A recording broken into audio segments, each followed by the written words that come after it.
Okay, anaerobes, let's do this real quick. We went through basically anaerobic infections, what they normally cause. Remember, they're often polymicrobial. This was just for your information. Diagnosis, what's distinctive about anaerobic infections as a general rule. Know which samples are appropriate and which ones aren't. So then we looked at the gut microflora. Know the main constituents of gut microflora. In the US, what's our main constituent? Bacteroides. And if you're in Africa with a high fibre diet, Prevotella. And we do have active anaerobes about 1 to the 1,000-fold less. So we broke them into their different gram-positive versus negative and cocci versus uncocci. Remember I told you, just remember, if I ask you a gram-positive anaerobic cocci, I would be looking for Peptostreptococcus. They have had, just be aware of the fact that they've been reclassified with lots of different names. All I'm going to want is Peptostreptococcus. Which type of infections? Enterococcus. Know the Enterococcus. Know the most common species of Enterococcus. This is a big pathogenic group right here, the Enterococcus. Multi-drug resistant. So you can see I'm telling you here we've got some inherent vancomycin resistance. Why don't we just go with, look at Enterococci, because I think I've done more than one question with Enterococci. So know which antibiotics they're resistant to, and the main organisms that you find. How we got over those good is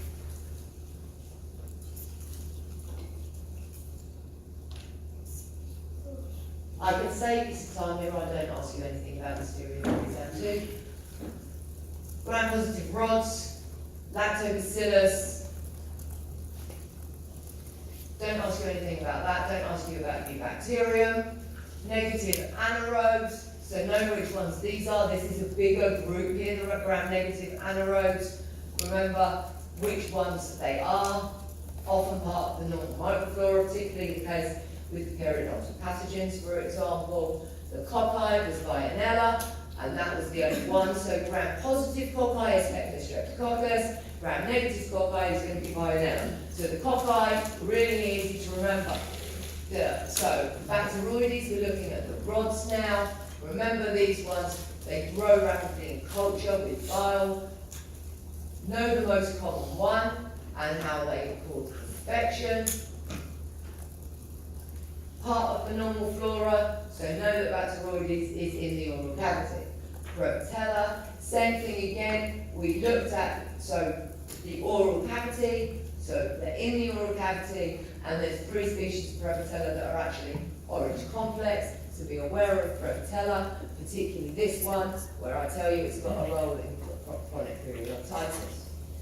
This group is huge, so just look at things like, are they humans only? Are they zoonotic?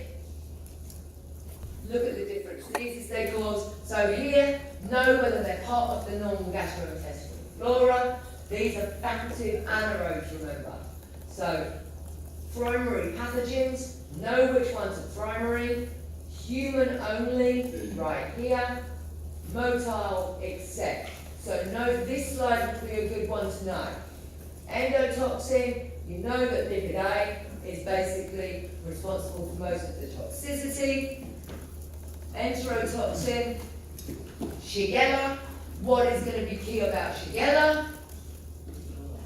Most common cause of? Gotta be more specific with your script people. Bacillary dysentery. And this is the one, remember, where your feces is very slimy and you have blood and polymorphonucleosides in it. E. coli, most of the time, is going to be non-pathogenic, but there are some strains that are pathogenic. I listed them at the start, and we looked at ETEC. Most common cause of UTIs, most common cause of traveller's diarrhea. So you know what E. coli is most common causes of. Major cause of infant death, ETEC. Salmonella, remember it's split into non-typhoidal and typhoidal. So non-typhoidal is just basically the inflammatory diarrhea side of things, but then you've got typhoidal. No other reservoirs other than humans. So that's key. These organisms are only in humans. So humans are the reservoir for carriage. Asymptomatic humans are the reservoir for Salmonella typhi. So basically large number and what happens with it. We talked about Klebsiella. This was the organism that was responsible for that multi-drug resistant strain that we talked about a bit later on in the lecture. But as the name suggests, this is going to cause problems in the lungs. So aspiration pneumonia and abscesses too. And this one you're going to have bloody sputum with. Proteus, UTIs, very motile. Remember, can make the environment alkaline by producing urease, and it then promotes these strobite productions, which provides them a hiding place.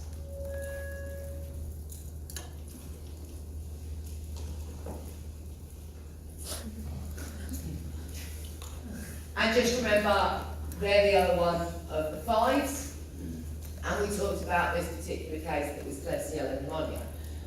Vibrio, just be aware, Vibrio cholerae, right here, Campylobacter. We talked about Campylobacter in terms of immunocompromised patients, and jejuni is a primary cause of diarrhea.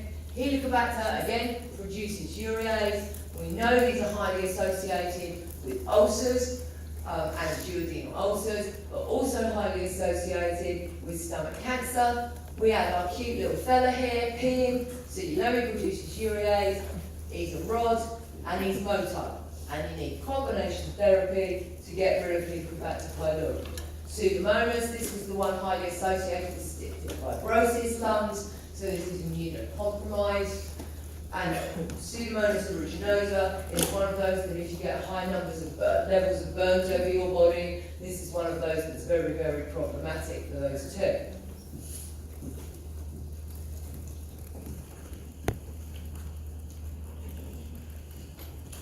Oral bacteria.